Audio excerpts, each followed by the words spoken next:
Ang kapangyarihan, kapag naging labis ay kayang bumaluktot ng prinsipyo at sumira ng dangal. Hindi dapat tayo ang kinokontrol ng kapangyarihan. Tayo dapat ang kumukontrol dito at hindi natin dapat ginagamit sa kasamaan dahil sa huli ay ito rin ang puputol sa ating pakpak at tuluyang sisira sa atin. Mia Mortels presents Manliligaw Ko si Mayor. Written by August R.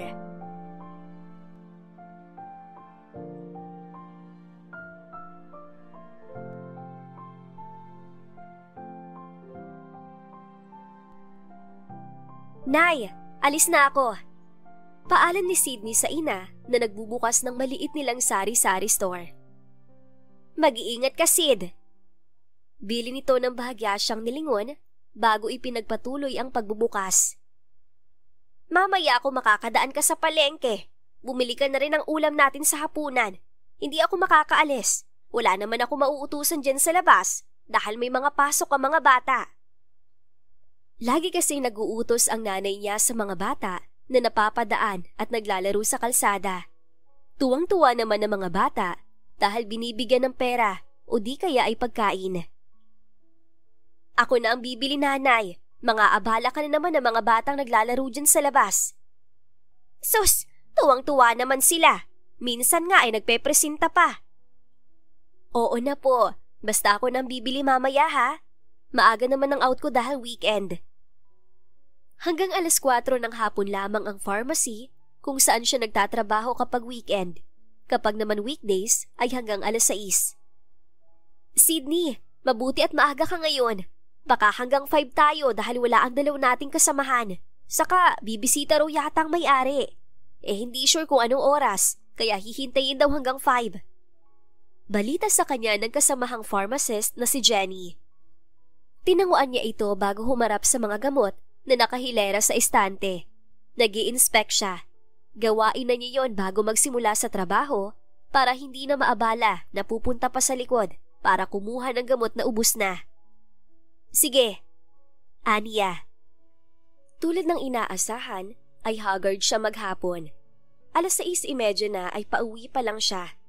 Nag-text na lang tuloy siya sa ina na baka hindi siya makabili ng ulam dahil baka wala nang bukas na tindahan. Ingat ka, Sid. Mauna na ako sa'yo. Paalam ni Jenny habang nagsusuot ito ng helmet. Sinusundo ito ng boyfriend. Sige, tango niya. Mag-iingat kayo. Sabi kasing ihahatid ka na namin eh. Ayos lang naman kay boy. Mabilis na umiling si Sydney. Naku, lalayo kayo. Kaya ko naman mag-commute. Sanay naman ako. Nga lamang, kapag hapon ay punuan na ang mga jeep at minsan ay wala ng biyahe. Sa tricycle naman ay masyadong mahal ang pamasahe. Kaso lamang ay wala naman siyang choice. Ikaw ang bahala, sabi nito bago tuluyang umalis. Naiwan siya sa tabing kalsada at naghintay ng masasakyan. Paniguradong gabi na naman siya makakarating sa bahay.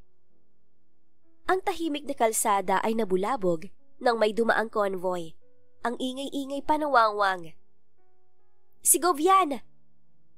Narinig niyang tura ng isang ginang na nagkukumahog na lumabas ng bahay para makita lamang ang convoy. Ang isang lalaki naman ay talagang tumayo pa at tuwang-tuwa. Oo nga no, baka galing sa meeting. Ang bait-bait niyang gobernador natin, saka sobrang matulungin. Napapangiwi na lamang si Sydney sa mga naririnig. Naku, balita ko nga ay maraming orphanage yan para sa mga batang lansangan. Saka, para rin sa mga batang ayaw kalingain ng magulang. Pagbibida naman ng isa. Naku, hindi tayo nagkamali ng ibinoto ano? Inis na siya sa mga naririnig. Kaya nang may dumating jeep ay sumakay siya kahit na punong-puno. Makaalis lamang sa lugar na yon kung saan bidang-bida ang ama niya. Oh, bakit ganyan ang itsura mo, Sydney? Busangot ka. Ginabi ka na nga ng uwi. Wala tayong ulam. Reklamo ng kanyang ina nang makapasok siya sa loob ng bahay. Hindi niya sinagot ang tanong nito. Bagkus ay nagtanong din. Bakit bukas pa na yung tindahan? Hinihintay nga kasi kita. Gigil na nito. Ang kaso naman, wala ka palang nabili. Nay, nag-text ako sa iyo Hindi ko nabasa. Masungit na sagot nito. Bumuntong hininga si Sydney. Bibili po ako sa labas. At lalabas ka pa, gabi na. Oh, ano pong uulamin natin? Tinitigan siya nito bago alanganing umiti. Nagdala si Tisoy kaya... Nagdala? Ingos niya. Bakit nagdala? Hay nako, kumain ka na lang Sydney. Maya-maya ay singhal na ng kanyang ina. Ganoon ito kapag umiiwas sa topic. Si Tisoy ay ang kanilang kapitbahay na sinasabing may crush daw sa kanya. Botong-boto naman ang kanyang ina sa lalaki. Sa bagay ay may trabaho naman na binata at may-ari ito ng ilang apartment sa lugar nila. Sige po, magbibihis lang ako. Agad lumiwanag ang mukha ng kanyang ina. Sumigla pa nga. Ay, ako'y maghahain na. Napairap na lamang si Sydney nang tumalikod ang ina para magtungo sa kusina. Pumasok siya sa silid at nagbihis. Pagbaba niya sa kusina ay handang-handa na ang mesa. Kain na Sydney. Itinulak nito ang bandihado ng kaldereta palapit. Oh, ito. Tikman mo ang ulam na galing kay Tisoy. Siya raw mismo nagluto niyan. Nanay talaga Kahit na paano ay kumain siya at wala namang pagpipilian. Saka, tunay namang masarap ang luto ni Tisoy. Masarap no? Oo na nga, Nay. Halatang halata talaga itong nanay niya. Nagliligpit na ito nang maisipan niyang sabihin ang nangyari kanina. Nay, kanina pala, puring-puri na naman ang gobernador. Panimula niya. Oh, tapos? Wala talagang pakialam ang kanyang ina. Wala, narinig ko lang, bidang-bida. Ismid ni Sydney. Hayaan mo siya. Anito, naghuhugas na ito ng plato. Alam naman natin ang totoo. Hayaan mo silang maloko ng manloloko na yon. Basta tayo, alam ng totoo. Puring-puri pa nga. Pumalatak lang ang nanay niya bago tahimik na ipinagpatuloy ang paghuhugas ng plato. Magaling lang naman siya sa una. Galit ka pa? Tukso niya sa ina. At tulad ng inaasahan, ay masama siya nitong tiningnan. Sino bang hindi? Oh, galit nga. Ginagawa na lang nilang katatawanan ang ginawang pag-aabandonan ng gobernador sa kanilang mag-ina. Hindi nakakapanghinayang ang ganoong klase ng ama. Oo na nga, Sydney. Bakit ba ang kulit mo? Matulog ka na at maaga ka pa bukas papasok. Tumango siya. Baka bukas, kanin naman ang dalhin dito ng maliligaw mo, Nay. Sydney, manahimik ka. Pumasok ka na sa kwarto mo at matulog. Natatawa na napapairap na lamang siyang pumasok sa kanyang silid. Hindi yata naalala ng nanay niya na linggo kinabukasan at wala siyang pasok kapag linggo. Maaga kinabukasan ay binulabog siya ng kanyang ina sa kwarto. Sydney! Sydney! Pupungas-pungas tuloy siyang bumangon dahil sa urgency ng boses nito. Bakit po, Nay? Nasa labas si Tisoy. Malakas ang boses na anito mula sa labas.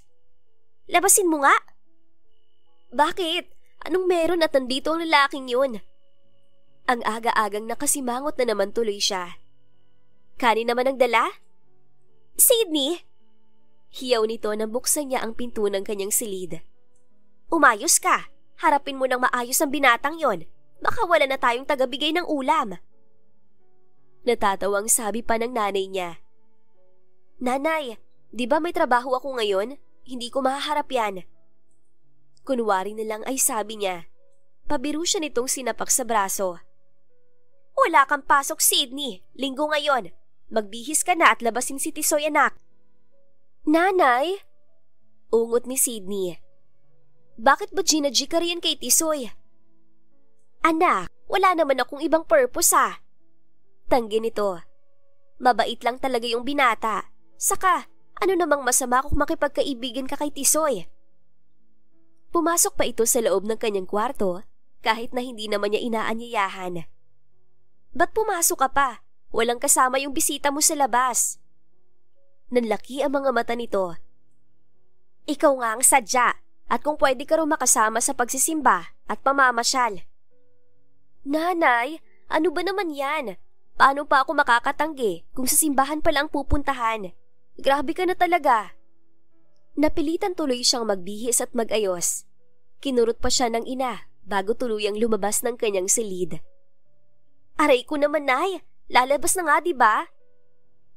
Ayusin mo, Sydney. Baka naman tarayan mo, ha? Dami mo namang gusto, Nay. Napipilitan na nga lang siya, may bilin pa. Ikaw yata ang trip si Tisoy eh. Ikaw na lang ang sumama sa pagsisimba at pamamasyal.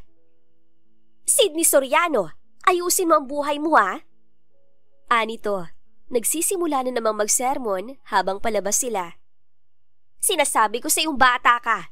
Gusto ko pang maabutan ng mga apo ko sa iyo. Nanay! Sa ulado na niya ang bawat sermon nito dahil lagi na nito iyong sinasabi sa kanya. Nakakasawa naman yung mga pinagsasasabi mo eh. Paano ba naman kita mabibigyan ng apo? Paano nga kung may parang allergy ka sa mga lalaki? Yan nga at may nagbibigay motibo na. Ayaw mo naman. Iirap-irap na litanya ng nanay niya. Anak, hindi naman lahat ng lalaki ay katulad ng ama mo na mangiiwan kung kailan wala nang mapapala sa atin. Nasa labas na sila ng gate at tanaw na ni Sydney ang kulay pulang Vios ni Tisoy. Agad na kumaway ang lalaki na makita silang mag-ina. Naramdaman niya ang bahagyang pagkurot sa kanya ng ina at pagtulak. Puntahan mo na, gwapong bata. Lihim na lamang na napapailing si Sydney. Matagal kasi muna nitong minasdan si Tisoy bago sabihin boto ito sa lalaki para sa kanya. Gayong wala namang sinasabi ang binata na maliligaw sa kanya. Hi! Bati niya sa lalaki na makalapit siya. Bahagya itong tumango at malawak ang ngiti na nag-abot ng palad para makipagkamay.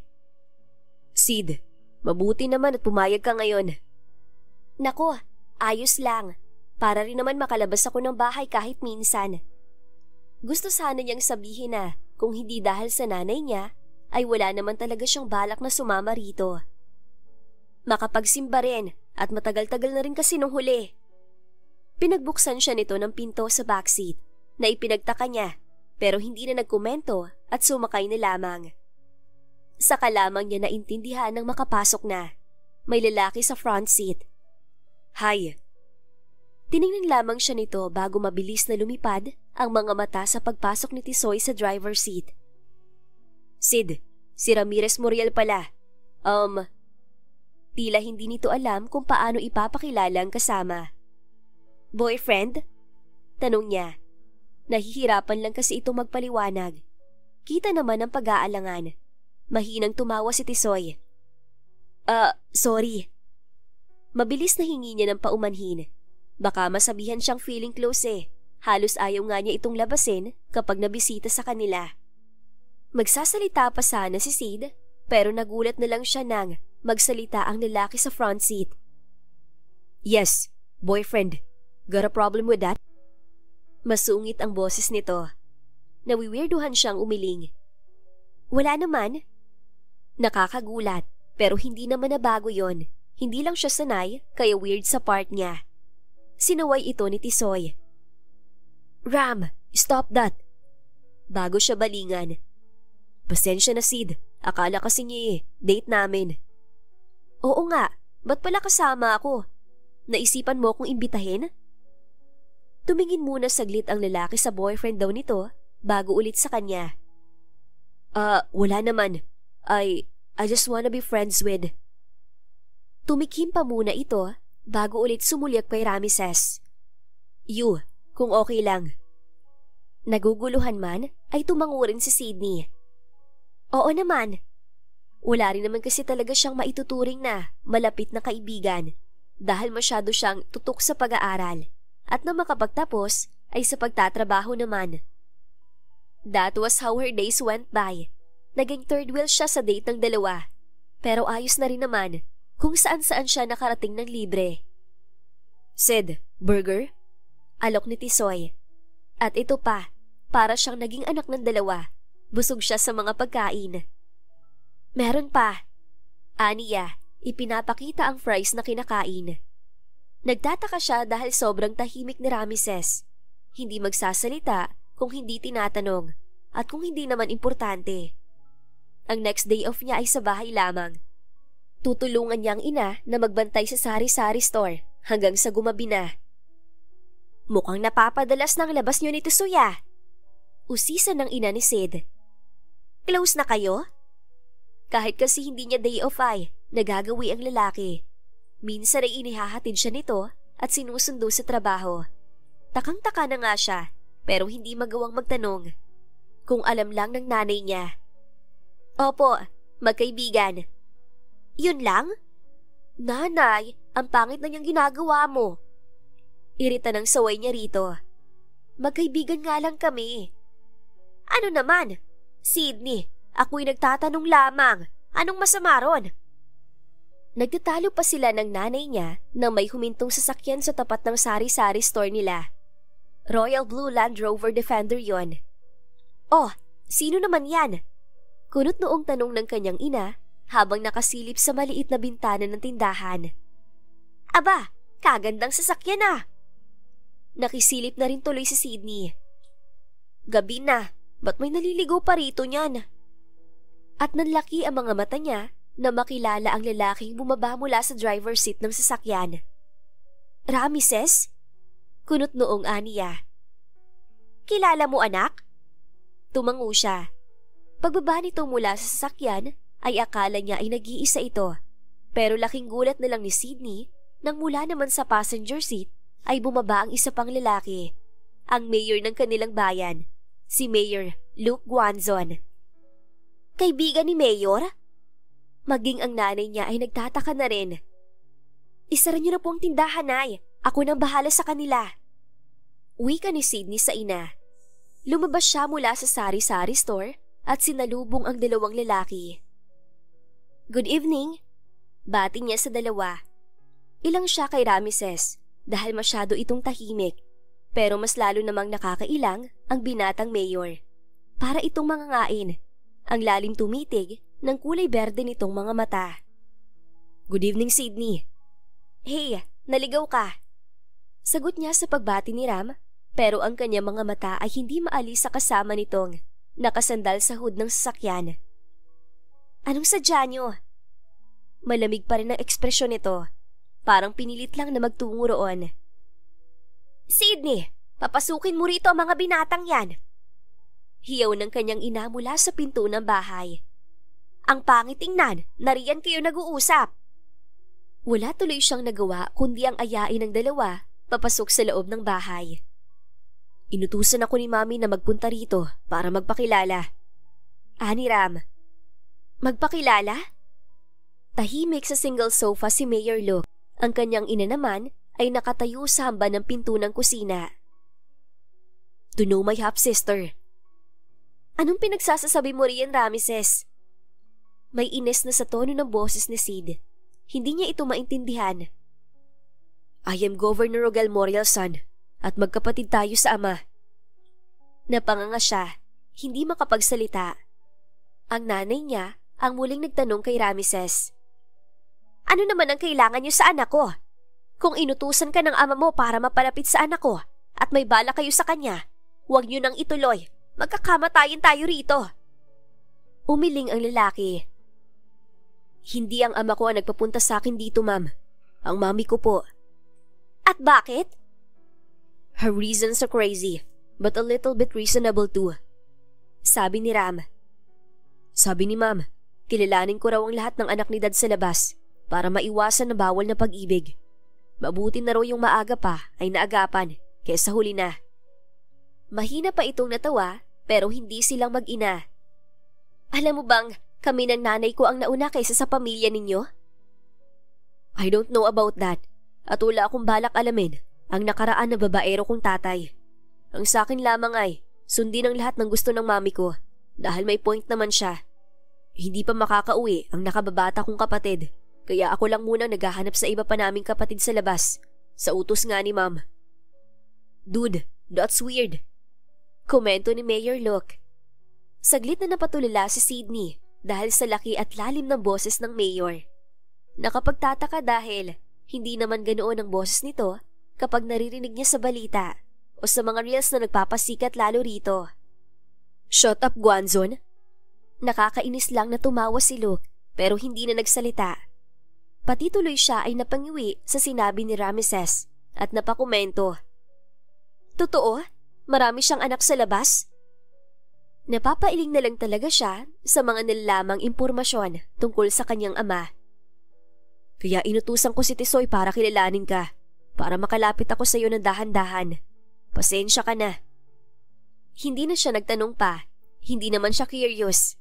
Mas curious siya kung bakit nito kasama ang mayor, pero hindi naman niya magawang magtanong.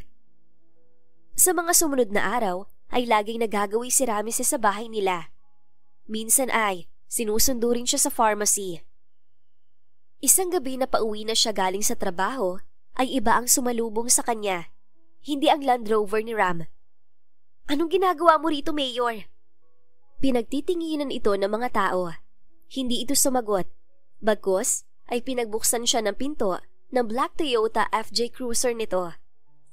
Bakit ako sasakay dyan? Siguro para makauwi ka? Bastos pala ang ugali ng mayor ng kanilang bayan. Sobrang bait pa naman ito kapag mga butante ang kaharap. Bakit ikaw ang sumundo sa akin? Nasaan si Ramesses? Kasama ni Wovin. Si Wovin ay si Tisoy. Tinawag lamang na Tisoy dahil maputi ito. May date na naman siguro ang mga yon. Bulong ni Sid sa sarili. Hindi ka na sana nag-abala, Mayor. Napapalingon siya sa mga taong dumadaan na napapatingin sa kanilang dalawa. Baka bukas, headline na siya sa mga balita. Nakakahiya naman sa'yo. Baka busy ka. Your brother asked me to fetch you. Ha? Bakit ka naman susunod sa utos nun? Dahil ba anak ito ng gobernador? Pero anak lang naman ito. Tapos si Luke ay isang mayor. Alam ko yung nasa isip mo, Sydney. Sumakay ka na bago palalong dumami ang tao. Ikaw rin. And we're friends. Regardless sa katayuan namin sa buhay. Oh, okay. Wala na tuloy siyang nagawa kundi ang sumakay sa passenger seat dahil dumadami na talaga ang tao at may ilang bumabati na rin dito. Tahimik lamang siya hanggang sa maihatid siya nito sa tapat ng bahay. Sarado na ang tindahan kaya baka nasa loob na ng bahay ang ina.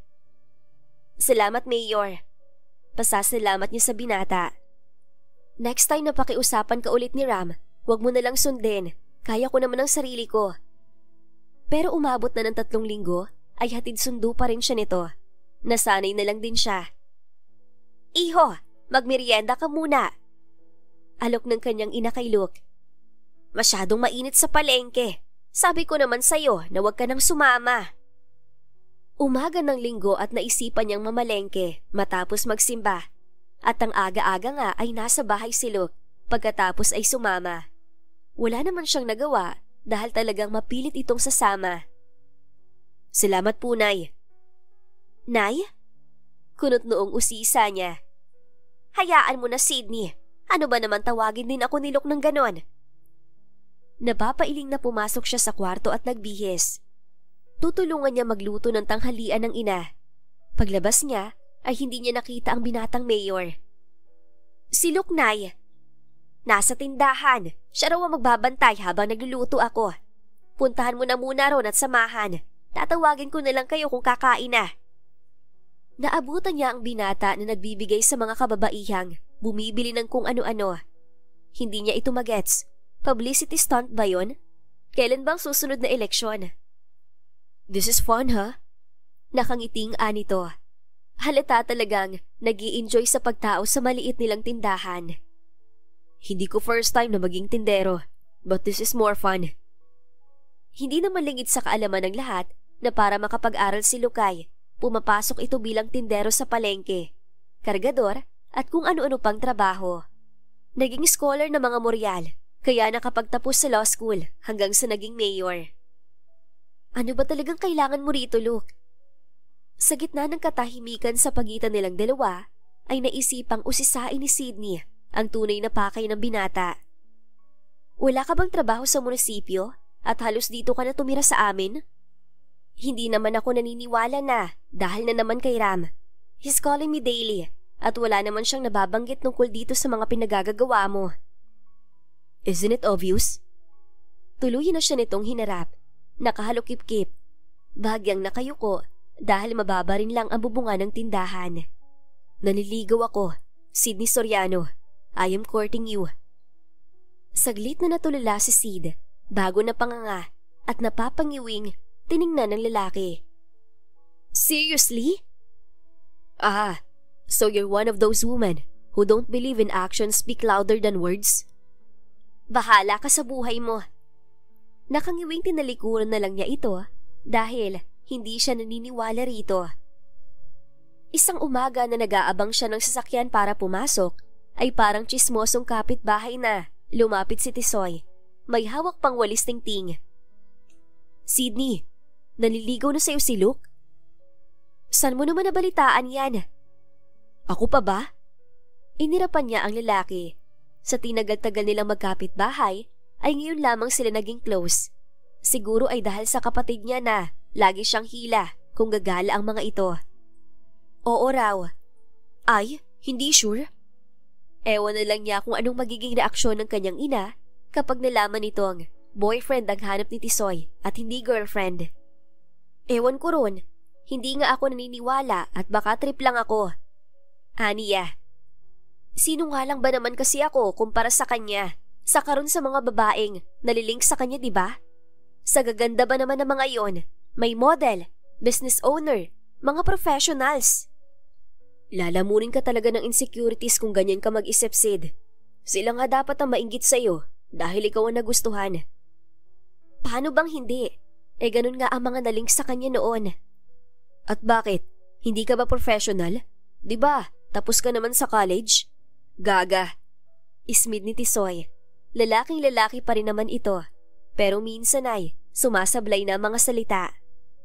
Hanggang sa lumipas pa ang maraming araw, mas naging persistent si Luke sa panliligaw kay Sydney. Ngayon naman ay sinundo siya nito para raw sabay silang mag-dinner. Anong meron? Ba't may pa-dinner si Mayor? Biro niya kay Luke. Abala ito sa pagmamaniobra ng sasakyan papasok sa parking lot ng isang sikat na restaurant. I have an out-of-town meeting tomorrow at baka abutin ng ilang araw. I want to spend time with you before I leave. Parang ang layo ng pupuntahan na. San ba yung meeting mo? Baguio. Oh, malayo nga. Aniya at inabalin na ang sarili sa pagtingin sa menu na iniabot ng waiter. I hope I can take a vacation there kasama si nanay. Kaso? Tanong nito. Ibinaba ang menu at itinuon sa kanyang atensyon. Nagkibit balikat si Sid. Walang budget, hindi priority kaya nawawala rin agad sa isip. Natahimik na silang dalawa hanggang sa dumating ang kanilang order. Tahimik silang kumain. Panaka-naka ay nagpapalitan ng mga katanungan, pero madalas ay katahimikan. I'll call you every now and then. Turan ni Luke noong nasa biyahe na sila pa uwi. Okay lang kung hindi mo masagot, but please, do call if you need anything, Sid, okay? Sige. Tumango ito. May gusto ka bang puntahan or baka may bibilhin ka pa? Pasalubong kay nanay, baka gising pa yun at nanonood ng telenovela. Mahina itong natawa. Isinama nga akong manood nung nakaraan, iyak ba naman ang iyak? Maging siya tuloy ay natawa na rin. Maliban sa tindahan, ay ang panonood ng TV ang libangan ng nanay niya. Mabuti na yon, kesa nasa kapitbahay at nakikipagchismisan. Tama, tara, daan tayo sa mall. Anito. Hindi, wag na Mayor, dyan na lang sa 7-Eleven. What? What did you call me, Sydney? Nakalimutan niya. Ayaw nga pa rin itong patawag sa kanya ng Mayor. Look, sorry. Binilhan lang nila ng pagkain ng nanay niya. Yung makakain ito habang nanonood. I'll see you when I come back, Sid. Anito bago siya niyakap at kinintala ng halik sa tuktok ng ulo. Tawagan mo ako kapag may kailangan ka ha. Don't forget, lagi ka pa namang sinakakalimot dyan. Mahina siyang natawa. Oo na nga. Gabi ang alis ni Luke patungo sa convention meeting kinabukasan. Hindi na siya nito naihatid noong umaga. Gusto nito pero hindi na siya pumayag. Tuloy ang kasama niya ay ang kapatid na si Ram. Sabi na nga na magko-commute na lang ako, Ram. Ungot niya sa lalaki. Come on, Sydney. Papunta na rin naman ako kay Woven. So, ihahatid na muna kita sa trabaho mo. Anong papunta? Wala naman dyan si Tisoy. Sinong niloko mo, Ramses? Manahimik ka na lang, Sydney. Ibinilin ka sa akin ni Luke. Mamaya baka hindi kita masundo. Papasundo kita sa driver. Sinabi ko naman sa lalaking yon na kaya ko namang mag-isa. Sige, mag-commute ka. Tingnan natin kung hindi ka usisain ng mga tao riyan sa tabi-tabi. At bakit naman ako uusisain? Nagtataka itong sumilip sa kanya bago ibinalik ang atensyon sa kalsada. Hindi ka ba nagbabasa ng balita o kahit dumaan man lang sa newsfeed ng phone mo? Hindi naman ako nagpo-phone kung hindi rin lang text at tawag. Bakit? Tagabundok ka ba? Insulto ba yan ha, Ramses Morial? Ay ewan. Pagsuko na lang nito. Tahimik na rin lang ito hanggang sa maihatid siya sa trabaho. Lunch break niya nang tumunog ang kanyang phone. Tumatawag si Luke. Hello, Sid? Hi. Lunch break mo? Tanong ni Luke. Baka nakakaistorbo ko sa trabaho mo. Lunch break. Saan niya? Ikaw, break sa meeting? Inirapan pa ni Sid si Jenny na malisosyong nakangisi sa kanya. Tumataas-taas ang kilay na ani mo nagtatanong. Inihatid ka ni Ram kanina? May nagsalita sa kabilang linya. Mukhang maitinatanong kay Luke. Wait baby, I'll call you back. Napatikim si Sydney. Tumimo sa utak niya ang itinawag nito sa kanya. Napatingala siya. Ramdam ang biglang pamumula ng pisngi. Baliw. Bulong niya sa kanapalunok. Hindi niya malaman kung saan titingin dahil ang puso niya ay naguhurumentado. Hindi pa man tuluyang kumakalma si Sydney ay muling tumunog ang phone niya sa tawag ni Luke. Yup? Sid, sorry about that. May itinatanong lang yung isang kasamahan ko. Okay lang, sagot niya. Tumikim siya dahil parang lalabas na sa kanyang lalamunan ng puso. Hindi pa ba nagsisimula ulit ang meeting mo? Hindi pa naman, may 15 minutes pa. Lumabas ako to smoke. Naninigarilyo ka na naman? Nangunot ang ilong ni Sydney. Just this one. Parang batang pakiusap nito. Isang stick lang, Sid. Hindi naman niya ito pinagbabawalan sa mga bagay katulad ng paninigarilyo. Nakilala naman kasi niya ang mayor na ganoon na ito. Sinabihan lang niya itong masama iyon para sa kalusugan nito. Ikaw ang bahala. All throughout his convention meetings, laging tumatawag sa kanya ang binata tuwing breaks nito. Huling araw nito sa Baguio, nang muli itong tumawag at tinatanong siya kung anong gusto niyang pasalubong. Kahit ano na lang, Luke. Turan niya habang nakatambay siya sa labas ng tindahan. Sabadong hapon yon. Nothing specific? Wala naman. Hindi siya materialistic na tao, kaya wala talaga siyang maisip. Food. Narinig niya ang halakak ni Luke mula sa kabilang linya. Sabi ko na nga ba, anong pagkain? Anything will do. Yan ka na naman. Sambit ng binata. Wala akong maisip. Ikaw nang bahala. Okay, wait for me, okay? Mahina siyang natawa. Bukas? Kinabukasan nga ay dumating ito dala ang mga pasalubong. Ang dami naman, Luke. Angal ni Sydney. Sana konti lang. Pati ang kanyang ina ay mayroon din. Nasa labas sila ng tindahan nang magtanong si Luke. Kailan mo ko sasagutin? Nabigla siya. Ang layo ng usapan nila kanina. Tapos biglang isisingit ito ang tanong na yon. Ha? Hindi sa nagmamadali ako, Sydney. I just wanna ask. Pero kung hindi ka pa handa, okay lang naman. I can wait a little longer. She said yes. Matagal na rin naman mula noong nanligaw ito at talaga namang ipinakita nitong malinis ang hangarin sa kanya. Sid, pwede ka ba mamaya? Isang araw ay tanong ni Luke kay Sydney. Inihatid siya nito sa pharmacy. Bakit? May pupuntahan kasi akong barangay mamayang hapon. Bibisita.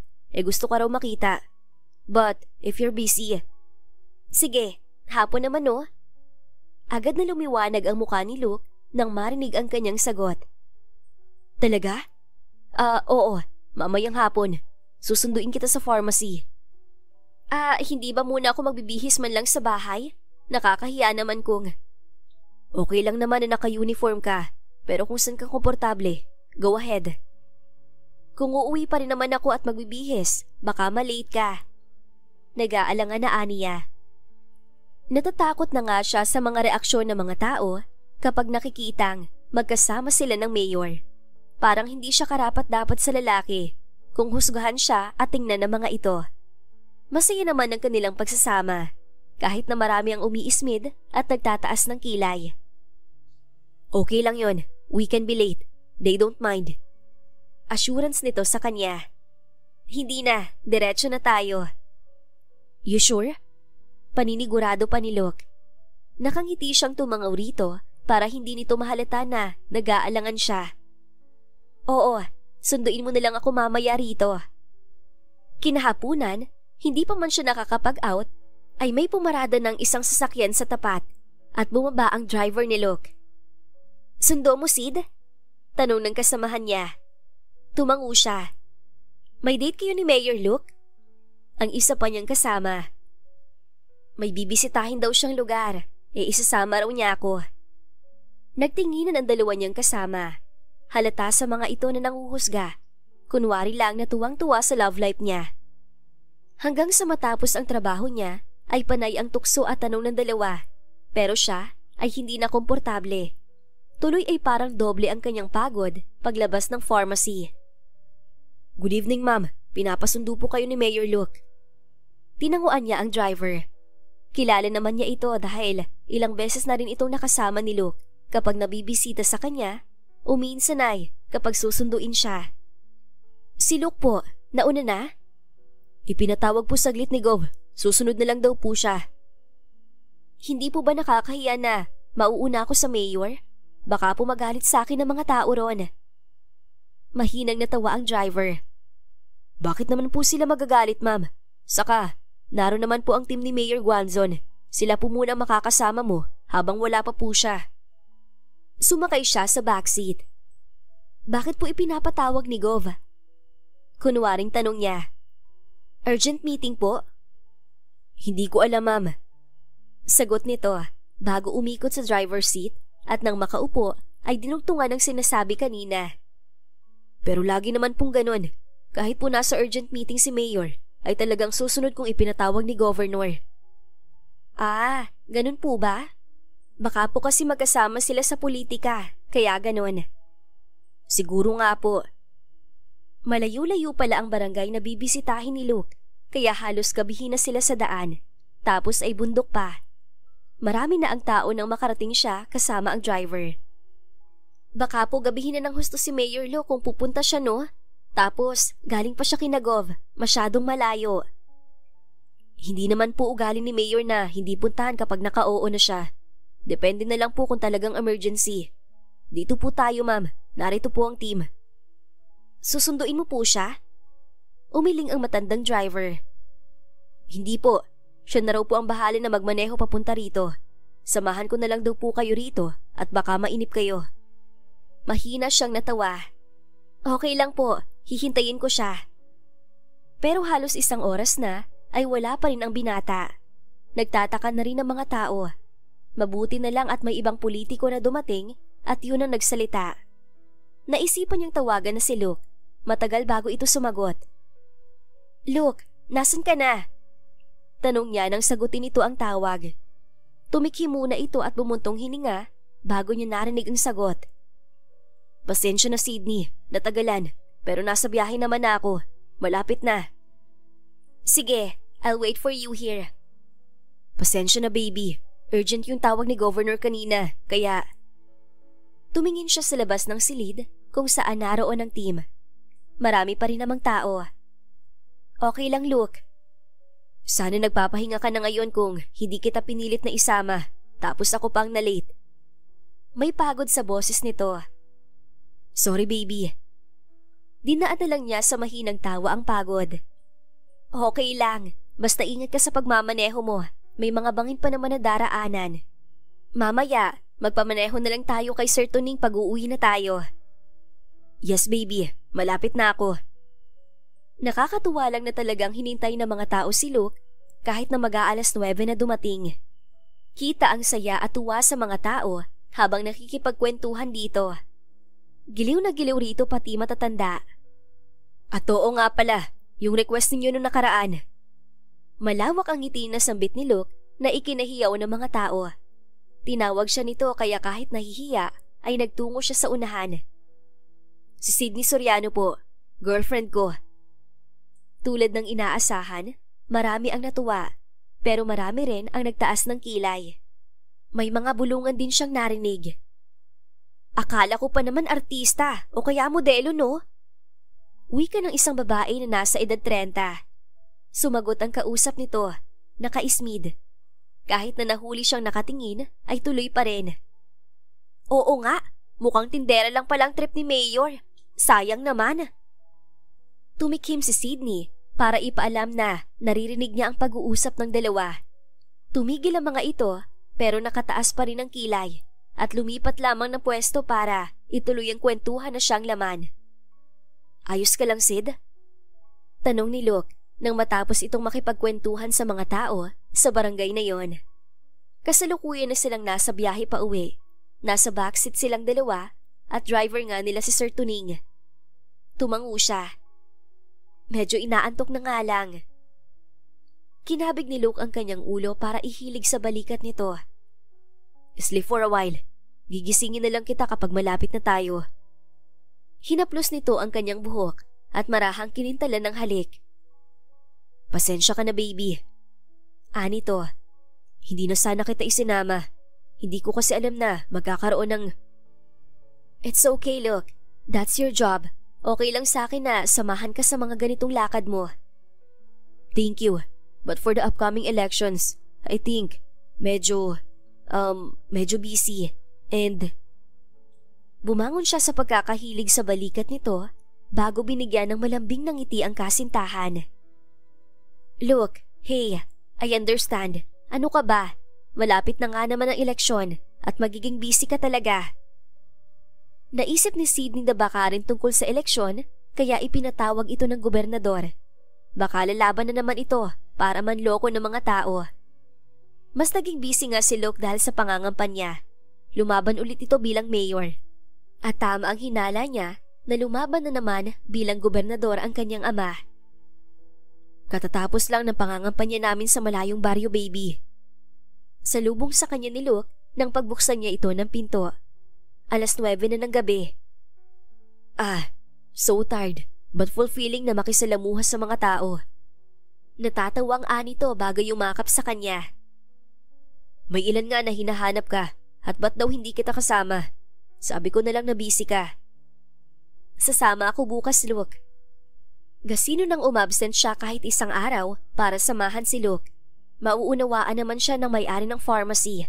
Saka mabait naman yon. Totoo? Lumiwanag ang pagod nitong muka. Sasama ka talaga, baby? Yes, tatawag ako sa pharmacy para magpaalam.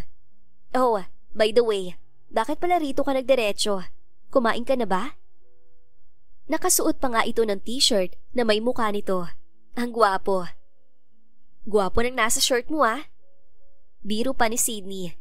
Bumuntong hininga ito. Ayoko na nga sana eh. Hindi naman ako nakakaayaw dahil pondo ni Govian. Halika! Sabay silang pumasok sa loob ng bahay. Tulog na ang kanyang ina. Ipaghahain kita. Wag na, baby. Kumain na ako. May kaunting salo-salo dahil last ng pay na bukas. Wika ni Luke. The governor is already celebrating. Ganun ba? So, dito ka matutulog? Wala namang problema kung doon matulog ang kasintahan. They already did more than sleeping. So, yup. Nauna siyang pumasok sa kwarto. Nagtungo si Sid sa cabinet at kinuhanan ito ng pamalit na damit. Magpalit ka ng damit at magpahinga na. Ano bang oras ang simula ulit bukas? Talaga bang required na kasama ka sa bawat lakad? Hindi mo naman mapupuntahan lahat yon. Kuryosong tanong ni Sydney sa binata. Nagkibit balikat ito at basta naghubad ng t-shirt. Napaiwas tuloy siya ng tingin dahil talagang hindi siya masanay na makita ang well-toned nitong katawan. Huminga ng malalim ang lalaki bago pabagsak na humiga sa kama.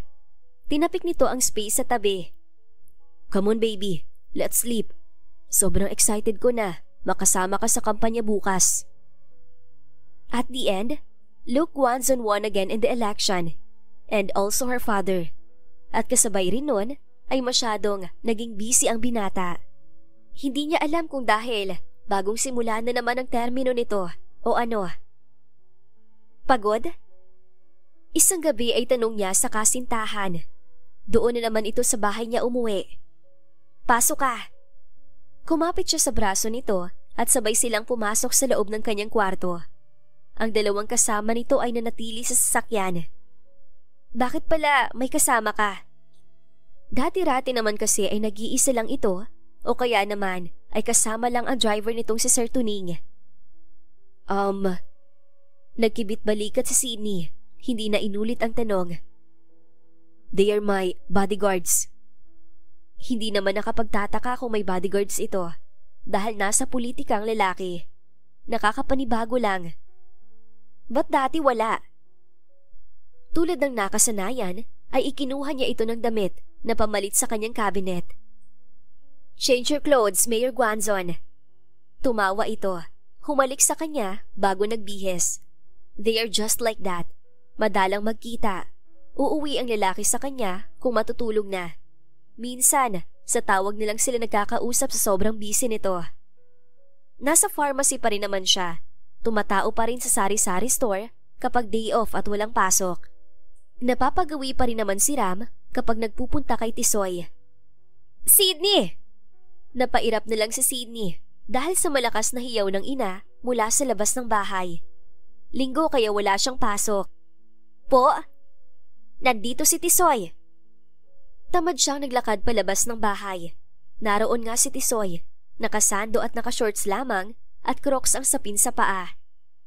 Anong kailangan mo? Oh, hi First Lady.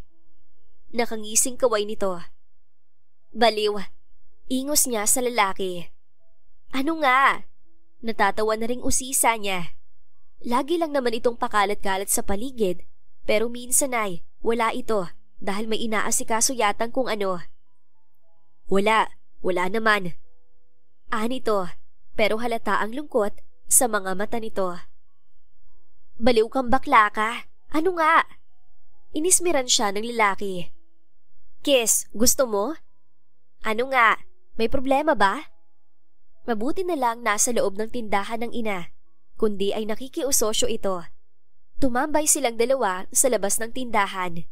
Bumuntong hininga muna ito bago ibinuka ang mga labi na ani mo may sasabihin pero piniling wag ituloy. Huy! It seems like... Huminto na naman ito. She have a sigh. Sige, wag mong pilitin ang sarili mo na magkwento.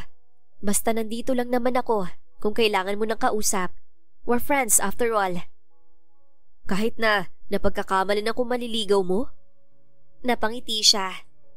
Oo, grabe rin naman kasi yon. At talagang G ka para mangarap ng impormasyon para sa jowa mo. Halata ang pilit nitong ngiti. She concluded that his problem is connected to her brother. So? Umiling si Tisoy. Tara, gala. Wala ka namang date kasama si Mayor Guanzon, no? Wala naman. Kahapon pa nga walang text o tawag man lang ang kanyang nobyo. Sobrang busy yata ngayon. Ewan ko ba? Tumango ito pero halata talagang wala sa tamang wisyo. Gusto mong soft drinks? Tanong ni Sydney para maiwas ang topic dahil baka lalo lamang lumutang ang isip nito. Tinapay. Tara, merienda tayo. Busog pa ako. Tanggi nito. Talaga? Bago yun ah. Sa mga sumunod na araw ay lagi na itong nakatambay sa kanila.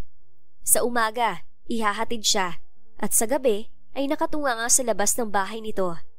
Ito na ang naghahatid sundo sa kanya dahil walang paramdam si Luke. Nakontak mo na?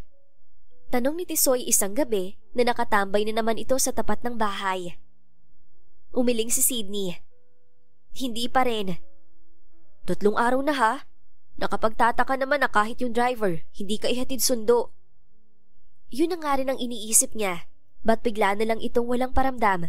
Kahit isang simpleng text ay wala, na dati naman ay hindi nangyayari. Sa 5 buwan ng relasyon nila, ay ngayon lang talaga to nangyari.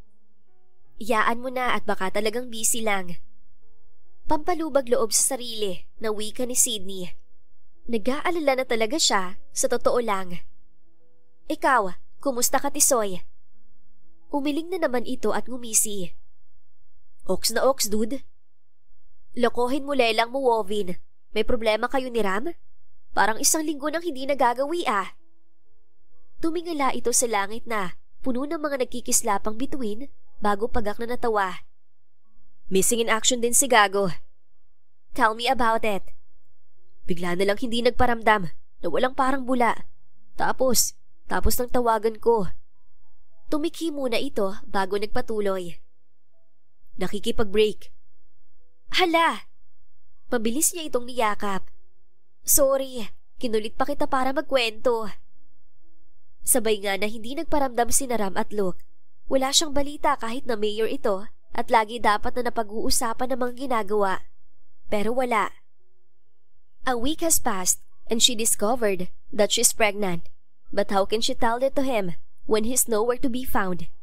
Ayaw naman niyang gumawa ng eksena sa munisipyo. Bumalik na si Ram at ayaw rin itong magsalita. 6 months later. Sydney, dinalhan kita ng isaw at Betamax. Ani Tisoy pagpasok nito sa bahay. Oh, ba't ganyan ang itsura mo? Pinapahirapan ka pa rin ng kambal kahit na 6 na buwan na yan sa tiyan mo? Agad siyang naiyak. Masyado siyang sensitive. Tapos may nabalitaan pa siyang sobrang dumurog sa puso niya. Kasal. Kasal na siya. Ano? Look, he's married that. Nabasa niya sa social media. Kaya pala kahit anong tawag ko, wala. Sid, naging katatawanan na nga ako dahil nabuntis ako. Tapos pinagtaguan ang nakabuntis. And then this? How could he do this to me, Tisoy? Mas lalo lang ako mapapahiya at pagtatawanan. Hindi na niya napigilan ang mapahagulhol. Tisoy, wala naman akong ginawang masama, diba? Bakit ganito? Shh! Huwag ka nang umiyak. Niyakap siya nito. Tahan na, baka makasama sa inyo yun ng mga bata. Tisoy, help me. Gusto ko siyang makausap. Pero baka... Umiling si Sydney. Hindi ako manggugulo, Tisoy. I just want to ask him and gusto kong ipaalam na magkakaanak na kami. Ayaw kong matulad sa akin ang bata. Walang kikilalaning ama. Hindi kinikilalang anak. Alright. Pagsuko ni Tisoy, may awa sa mga mata nito. Sasamahan kita. Sinamahan siya nito sa bahay ng mayor. Noong una ay hindi sila pinapapasok dahil wala raw doon si Luke. Pero kalaunan ay pinaunlakan din sila sa utos daw ng asawa nito. Oh, hey! Salubong sa kanya ng babaeng kamukha niya. How are you, my dear half-sister? Anong kailangan mo? Looking like that? A butete or something? Half-sister? Oh, nangungut siya itong tumawa. Kuya Ram told me about you. Nasaan si Luke? Bakit? Ipapaako mo sa kanya yung nasa tiyan mo? Umirap ito at umismid. You know, ginawa ka lang pampalipas oras ng asawa ko while waiting for me dahil nag-aaral pa ako sa ibang bansa. And I just graduated and voila! His graduation gift for me is marriage. Nasaktan siya. Nasasaktan siya pero kailangan niya maging malakas. Kailangan kong makausap si Luke. Bakit? Para maging kabit din like your mother? Hindi nga kayo pinanagutan because pampalipas oras din lang. My gosh! Umalis ka na nga. You're ruining my mood. Nanlisik ang kanya mga mata sa galit. Hindi kabit ang nanay ko. Kami ang nauna. Whatever. Alis na. Muli itong umismid bago siya pinasadahan ng tingin mula ulo hanggang paa. Magkamukha lang tayo, kaya ikaw ang napilang pampalipas oras dyan. Tapos kung makapaghabol ka? Sa sobrang sakit na mga nalaman niya, ay pinuntahan niya si Luke sa munisipyo, pero hinaharang siya ng mga gwardya. Anak, tigilan mo na ang kakahabol kay Luke. Baka kung mapano ka lang at ang mga bata. Tigilan mo na, Sydney. Kung talagang mahalaga ka sa lalaking yon, hindi niya gagawin to. Galit na ang boses ng nanay niya. Parehas lang sila ng father-in-law niya. Mga manloloko. Nay, gusto ko lang namang itanong sa kanya kung may nagawa ba akong kasalanan at nagawa niya to sa akin. Bakit mo pa kailangan alamin?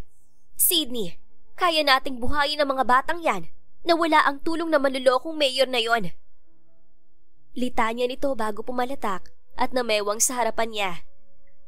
Basta talaga nasa politika, kanya-kanya ng baho.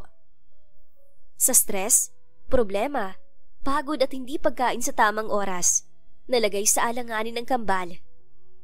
Yan ang nga bang sinasabi ko sa iyong bata ka? Hiyaw ng nanay niya. Nanggagalaiti ito sa galit. 7 buwan pa lang ang tiyan mo, Sydney. Maaari ka mapahamak. Alam mo kung gaano kadelikado ang magluwal ng kambal na premature. Nanatili siyang nakatulala sa puting kisame ng ospital na pinagdalhan sa kanya. Hindi umiimik.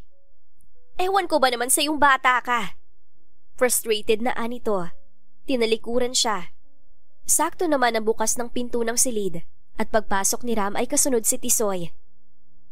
Mabuti at nandito ka, Ram. Kausapin mo yung kapatid mo. Hindi naman galit ang nanay niya kay Ram, kahit na anak ito ng gobernador at kaibigan ni Luke, dahil anito ay wala namang alam ang lalaki. Sydney, wag nang pasaway. Marahang wika ni Ram. Lumapit sa tabi niya at hinaplos ang kanyang tiyan. Baka mapano mga pamangkin ko. Nanatili siyang tulala, hindi pinapansin ng dalawa. Wala siyang lakas, tinatamad siya.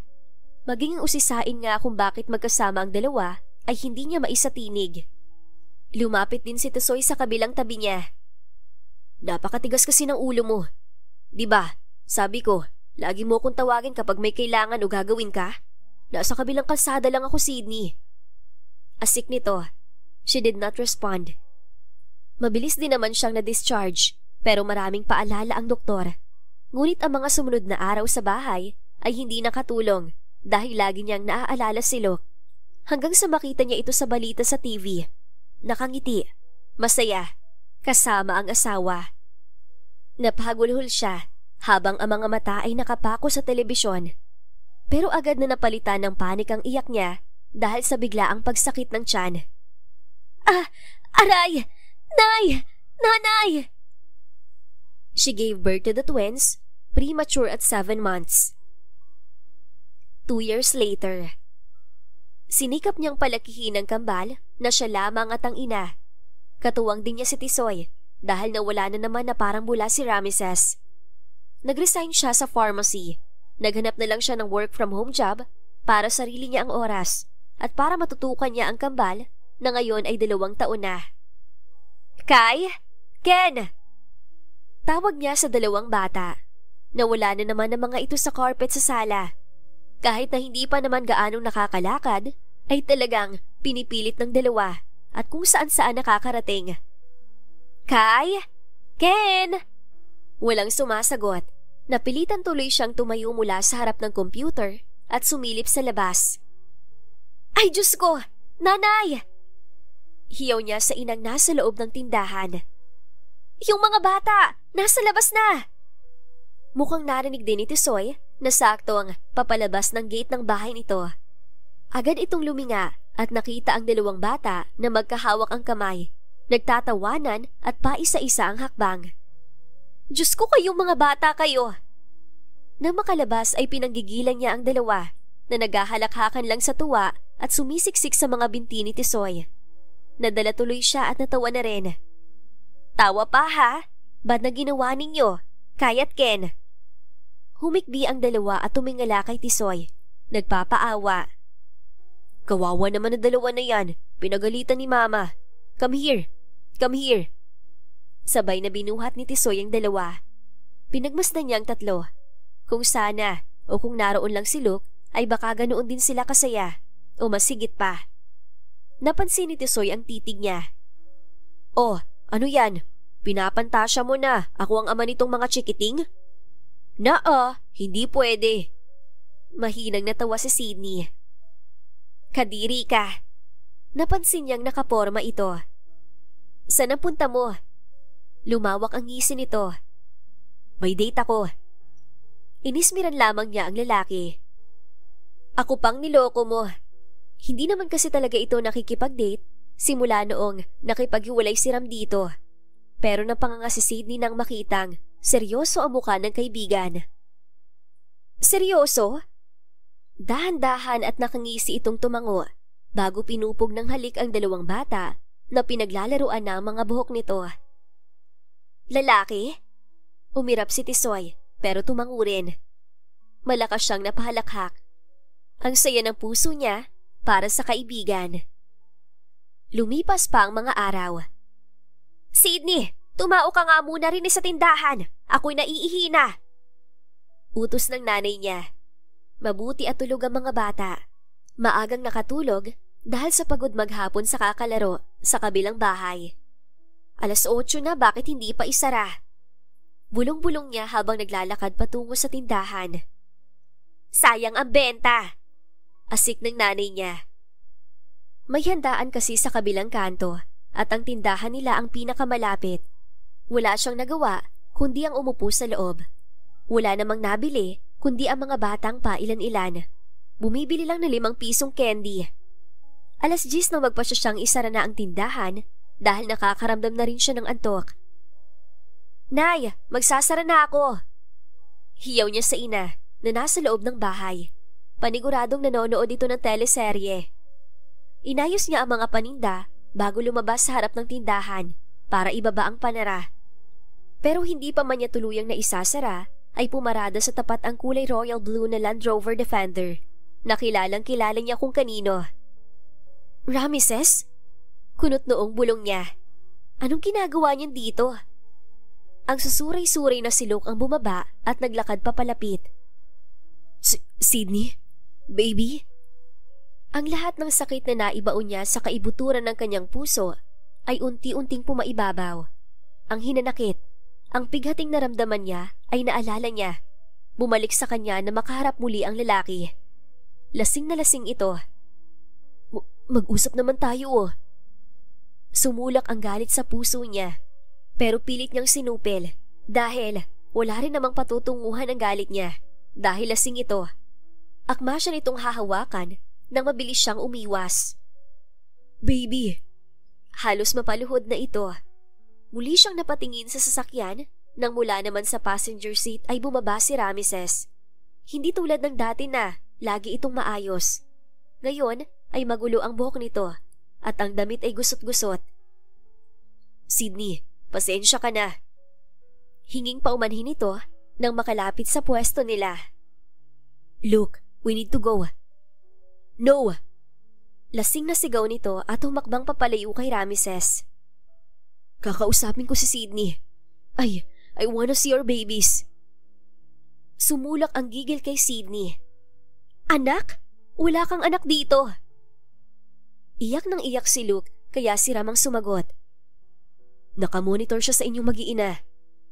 So, dapat ko bang ikatuwa iyon? Baby, please. Marahas siyang umiling at umatras para lumayo sa dalawa. Paano ako maniniwala? Ni minsan, ni isang beses, hindi ako hinarap. Hindi ako pinagbigyan na makausap at malinaw ang lahat. Tapos, pumiyok na ang boses niya. Tapos ngayon? Ngayon pa? Sigaw niya. Wala nang pakialam kung marinig man ng mga natutulog ng kapitbahay. Ano? Hindi pa kayo tapos na saktan ako? Naipahiya ako? Please. Nanlaki ang mga mata ni Sydney nang biglang lumuhod sa harap niya si Luke. Sakto naman na may mga dumaraang tao dahil tapos na yata ang handaan sa kabilang kanto. "Luke, bumalik na lang tayo kapag hindi ka nalasing." Saway ni Ramesses. Pilit na hinihila ang lalaki. "Luke, maraming tao. Baka may makapagsumbong sa gobernador na nandito tayo." "Umalis na kayo." Malamig na tura ni Sydney. Ipinagpatuloy niya ang pagsasara ng tindahan at walang lingon na iniwan ng dalawa sa labas. Diretso siya sa kwarto kung saan mahimbing na natutulog ang kambal. Nilapitan niya ang mga anak. "Mahal na mahal kayo ni Mama, mga anak." Magaan niyang kinintalan ng halik sa noo ang dalawang bata. "Hinding-hindi ako papayag na masaktan kayo ng mundo." Kinabukasan, maaga pa ay binulabog na siya ng ina. "Mamili ka muna sa bayan. Kaunti na lang ang paninda natin. Wala ka namang trabaho pa, no?" Hihikab-hikab si Sydney na lumabas mula sa kwarto. Sumunod naman ang ina. "Meron, pero pwede ko namang gawin mamayang tanghali. Nasaan ang listahan at pera?" "Nasa kusina. Naglilista ako habang nagluluto. Pero check mo rin sa tindahan. Baka may kulang pa." Sumunod siya sa kusina at naabutang nakahain na ang mga pagkain sa mesa. "Ang aga mo pa rin magising na ya." "Oo nga pala. Pinalitan mo ng diaper si Kai?" "Oo, hindi mo yata namalaya na umiiyak." Pagod na pagod kasi siya at ang daming pumapasok sa isip kaya nakatulugan niya. "Pasensya na, Nay." "Sige na, kumain ka na at lumakad. Ako na muna ang bahala sa mga bata habang namimili ka." Kumain siya at nagbihes. Tulog na tulog pa rin ang mga bata, kaya hinalikan na lamang niya ang dalawa bago lumabas ng bahay. Dumiretso siya sa tindahan at tiningnan kung may kulang pa sa listahan. Ilang candies ba to?" Tanong niya sa sarili. Kinakagat-kagat ang dulo ng ballpen. "Isang sakong bigas ba to, ha?" Naguguluhan siya sa listahan ng ina. "Nay! Nanay! Ano tong mga Natigilan si Sydney nang may mga humintong kotse sa tapat ng tindahan at kilalang-kilala niya ang sasakyan na yon. "Anong ginagawa mo na naman dito?" Gigil na tanong niya kay Luke na makalapit ito. Mugto ang mga mata nito dahil siguro sa pag-iyak kagabi. "Sid, mag-usap tayo. Please." Pakiusap nito. Parang iiyak na naman. Nasa loob pa rin siya ng tindahan at ang lalaki naman ay nakasungaw sa maliit na bintana mula sa labas. "Hindi ka ba natatakot na may makakita sa'yo?" Asik ni Sydney. Bakit ka nga pala matatakot? Mahal na mahal ka ng mga tao. At ako? Ako yung nagmukhang kawawa. Ako yung napahiya." Hindi na niya ito pinansin. Nagpatuloy siya sa pag-check kung may kulang pa, pero pilit na bumabalik ang tingin niya kay Luke na nakasungaw. "Umalis ka na." "Can you hear me out first, Sid?" Pakiusap nito. "Please, baby." "Baby?" Ngumisi siya at saka nagmura. "Wala ka nang maluloko rito. Alis na. Hindi kami natanggap ng mga politiko rito sa bahay namin." "Sid." Naaawa siya sa itsura nito, pero pilit na pinapatigas ang puso upang wag nang muling pagbigyan ng lalaki, lalo na at may asawa ito. "Hindi ka ba hahanapin ng asawa mo?" "Mag-usap tayo, Sydney. Sasagutin ko ang lahat ng tanong mo. And can I see our children?" Napaismid si Sydney. "Sino ka ba?" "Kahit isang beses lang, pagbigyan mo naman ako. I wanna explain myself. Please." "No, alis." Pinagsarahan niya ito ng maliit na bintana. "Alis!" Pero mapilit si Luke. Bumabalik at bumabalik pa rin ito kahit na hindi niya harapin. Kahit na pagsarahan niya ito ng pinto. Patawarin man niya ito ay huli na dahil nasaktan na siya, napahiya na siya at hindi na mababawi pa yon. Bumabalik pa rin? Makalipas ang 1 linggo ay saka lamang niya nakausap si Tisoy tungkol sa pagbalik-balik ni Luke. Wala na kasing pakialam ang kanyang ina sa mga bagay-bagay, Basta wag lang daw masasaktan ng mga apo nito. Inirapan niya ito. Oo, halos araw-araw. San ka ba kasi galing? Para mag-post ka sana as may husband or jowa, no? Gaga ka. Ayoko madamay rin sa mga drama niyo sa buhay. Anito, bakit hindi mo kausapin ng maayos? May kasalanan siya, oo, pero may karapatan siya sa mga bata. Hindi sa pinangungunahan kita, Sydney, ha? Napaisip siya dahil sa sinabi ng kaibigan. Handa na sana siyang pagbigyan ng lalaki, pero may hadlang na naman. Anong kailangan ninyo? Tanong niya sa governor na nakatayo sa harap ng bahay nila. May mga kasama itong gwardya at kasama rin ang babaeng anak na asawa ni Luke. Hindi kami tumatanggap ng politiko sa pamamahay namin. Mabuti na lang at wala sa bahay ang nanay niya at ang dalawang bata. Namamasyal ang mga ito dahil nabuburo na raw ang mga bata sa loob ng bahay. Marahas na tumawa ang matanda. Gusto lang sana kitang balaan, iha. Ayoko nang ginugulo mo ang pagsasama ng anak ko at ni Luke. Hindi mo magugustuhan ang gagawin ko. Simula ngayon, matuto kang lumugar, iha. Huwag ka na magpantasya na. Kesyo bumabalik dito si Luke, ay babalikan ka. Hindi na babagay. Tandaan mo yan. Bakit? Anong gagawin mo? Ipapapatay ako? Ang nanay ko? Nakangisi niyang tanong. Kaya ba iniwan mo ang nanay ko kahit na alam mong may anak kayo? At sumama sa mayamang anak ng politiko? At ipinagpalit ang isang tindera sa palengke? Yung pinangakuan mo na magsasama kayo at magpapakasal at sabay naaangat. Iniwan mo para sa pera. Huwag mo kong pangaralan, iha. Dahil kahit kailan ay hindi kita kinilalang anak. Ang sakit. Sobrang sakit ang marinig ang mga nakakadurog na salita na yon mula sa kanyang sariling ama. Wala talaga itong puso. Magaling lang manloko ng mga tao. Yun naman pala So umalis na kayo rito. Wala rin naman akong amang walang kwenta at mukhang pera. Umalis na kayo bago malaman ng buong bayan na to kung gaano kayo kabulok. Pilit na pinipigilan ng luha. She will never give that satisfaction to them, especially to her half-sister who's smirking at her, looking down on her. Nadagdagan pa ang galit ni Sydney para sa ama at damay na rin si Luke Guanzon. Anong karapatan nitong umiyak at humingi ng tawad? Gayong pinili naman ito ang nangyari. Ngunit nang malaman niya ang dahilan, gusto niyang magwala. Anong kagaguhan yung sinasabi mo, Ramesses?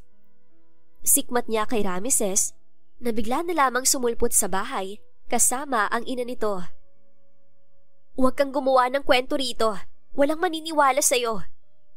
Umiling ang asawa ng gobernador. Totoo ang mga sinasabi niya, iha. He is manipulating Mayor Luke Guanzon, pati na rin ang iba sa partido niya sa politika. Pero mas tutok ang aking asawa sa paninira kay Luke. Hawak siya sa leeg. Kahit ang mga magulang ni Luke ay ginagamit para sumunod siya sa gusto ng partido. Marahas na umiling-iling si Sydney. Paano po kita paniniwalaan? Gayong asawa ka niya. Gayong ikaw ang dahilan kung bakit hindi kami pinanagutan. Si Ramesses ang sumagot. She's threatened. Papatayin niya ang magulang ni Ma'am kapag sumuwi siya. He also. Kita ni Sydney nang mahigpit na hawakan ng asawa ng gobernador ang kamay ni Ramesses at ito ang nagpatuloy. Binubugbog niya si Ramesses kapag nalalaman niyang nagpupunta siya rito o kaya kapag tinutulungan niya si Luke. Sinasaktan niya ang sarili niyang anak. Hindi siya makapaniwala sa mga naririnig. Gaano pa kasama at kahayop ang kanyang ama. Ang gobernador na hinahangaan ng bayan. Ano pang kahayupan ang hindi niya alam? Para saan? Umiling si Ram. Nalaman niya na walang manang mapapasa kanya mula sa mga magulang ni Mommy. He's manipulating everyone. And also, he's doing it for power. Hindi na namin siya kilala. Hanggang sa makaalis ang mag-ina, ay tulala si Sydney. Iyak siya ng iyak. Punong-puno ng sakit at hinanakit ang puso niya. Sid, anak, tahan na. Alon ng kanyang ina. Nag-aalala na rin ang dalawang bata sa'yo. Tahan na. Nay, bakit ganun? Bakit sarili ko pang ama ang hadlang para sumaya ako, para mabuo ang pamilya ko. Wala naman akong kasalanan sa kanya. Hindi nga ako lumapit sa kanya, kahit hirap na tayo. Tapos ganito? She cried even more when Luke showed on her doorstep. May pasa at sugat sa muka. Sydney. Agad niya itong niyakap. Luke, tell me the truth. Hawak ako sa leeg ng gobernador. Ayokong sumunod noong una. Ayokong iwan ka. Ayokong saktan ka. But he threatened me. Gusto raw kasi ako ng anak niyang babae. Kaya hindi po pwedeng hihindi ako. Nagbanta siya na papatayin. Kayo ng nanay mo at ang mga magulang ko kapag hindi ako sumunod sa gusto niya. Takot na takot ako nung isang gabi na dumaan ako at makitang may 2 kahina-hinalang lalaki na umaaligid sa bahay ninyo. Kaya wala akong nagawa kundi ang sumunod. Nanatili lang silang magkayakap na 2, umiiyak upang kahit papaano ay mabawasan ang sakit. Pero nagising din sa katotohanan si Sydney nang maalalang may asawa ito. Masakit man, pero kailangan tanggapin na hindi na sila ng mga bata ang pamilya ni Luke. I will make a way for us to be together, Sydney. Gagawin ko ang lahat. I've been doing something for the past years para makawala sa gobernador. Sana mahintay mo ko. Pero sa ngayon, hindi natin mababago ang realidad na may asawa ka na, Luke. Sabay silang napabuntong hininga. Gagawa ko ng paraan. Pangako ng lalaki kapag kuwan. Ayaw umasa ng utak niya. Pero naniniwala ang puso niya. Isang araw ay bigla na lamang dumugo ang ilong ni Ken at nawala ng malay. Ken? Ken, anak? Nanay! Si Ken! Isinugod nila sa ospital ang bata at nalamang may leukemia ito and it's genetic. Wala sa pamilya niya, kaya baka. Nang malaman ng lalaki ang nangyari, ay agad itong sumugod sa ospital. May meeting pa naman daw ito, pero binaliwala. Look, may history ba kayo ng leukemia? Dahan-dahan itong tumango. Yes, my father died because of leukemia. Nanlumo si Sydney sa narinig. Don't worry, gagawa natin ang lahat para gumaling ang anak natin. Pag-aalon nito sa kanya, yakap siya na mahigpit. Kahit paano ay, malaking bagay na naroon ito sa tabi niya na mga sandaling yon. Nang mga sumunod na linggo, sa tulong ng half-brother niya, ay naging maayos ang lahat. Nagsampa si Luke ng kaso sa gobernador at lumaban kaagapay si Ramses at ang ina nito dahil sapat na raw ang ebidensyang nakalap. Pati ang mga katiwalaan ng demonyo niyang ama ay nailabas ng mga ito para siguradong hindi na ito makakalabas ng kulungan. Agad ding nakipaghiwalay si Luke sa half-sister niya at nag-file ng annulment. Ang huling balita niya ay nasa isang mental facility na ang half-sister niya dahil hindi nito matanggap ang lahat. Ganoon pa man ay inaalagaan ito ng ina at ng kapatid na si Ramses. Habang siya naman at ang sariling ina ay tulong sa pag-aalaga kay Ken na nasa ospital pa rin makalipas ng ilang buwan at kay Kay na laging umiiyak matapos makitang nakakonfined sa ospital ang kakambal. Pagod ka? Mahinang tanong ni Sydney kay Luke nang pumasok ito sa hospital room ni Ken isang araw. Matulog ka muna, darating si Tisoy. Siya raw muna ang bahalang magbantay kay Ken. Aalis muna kasi ako at susunduin si kay nanay. Sa halip na sundin ang sinabi niya, ay lumapit ito at yumakap. We did it. Ano? Nanalo tayo sa kaso. Ilang buwan na pala ang lumipas simula nang mangyari ang gulong yon at ilang buwan na rin palang lumalaban si Ken sa sakit nito. Nanatiling tahimik si Sydney. Nakahinga na maluwag pero hindi lubos. Ngayon, ang anak natin ang priority. Huwag kang mag-alala. Hindi na ako aalis at mawawala na parang bula. Nang maalala ang anak ay tumulo ang kanyang mga luha. Ang sakit, Luke. It really hurts. Seeing him enduring his illness just to make me smile. Nagagalit nga siya kapag nakikita akong umiiyak. Ken's very brave, Sydney. Lalaban siya. Alam ko. Hanggang sa lumipas pa ang mga taon, Luke Wanzon is not a mayor anymore. Kasabay ng pagbaba ng hatol sa annulment nito ng half-sister niya, ay hindi na ulit ito tumakbo bilang mayor. Gusto kong itutok ang atensyon ko sa inyong mag-iina ko. Gusto kong bumawi at magiging hadlang lang ang politika na yan para sa ating kasiyahan. Lalo na at hindi maganda ang karanasan mo ron. Malawak ang ngiti niyang niyakap ang lalaki. Salamat, Luke. No, iling ng lalaki.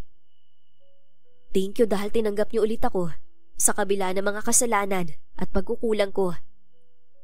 Bago matapos ang taon ay nagpakasal na sila at binuo ang kanilang pamilya. Sa patuloy na paglaban at pagdarasal ay nakinig din ang langit at binigyan sila ng himala. After a few years, Ken was announced free from his illness. Naging masaya silang dalawa kasama ang kambal na anak. Walang pressure sa mga mata ng mga tao. Walang iniisip na iba, kundi ang ikabubuhay ng kanilang sariling pamilya. The End. Kung nagustuhan ninyo ang aming istorya, huwag kalimutang mag-like at subscribe. Salamat sa pakikinig. Mag-iingat po tayong palagi at naway lagi tayong pagpalain. Hanggang sa susunod,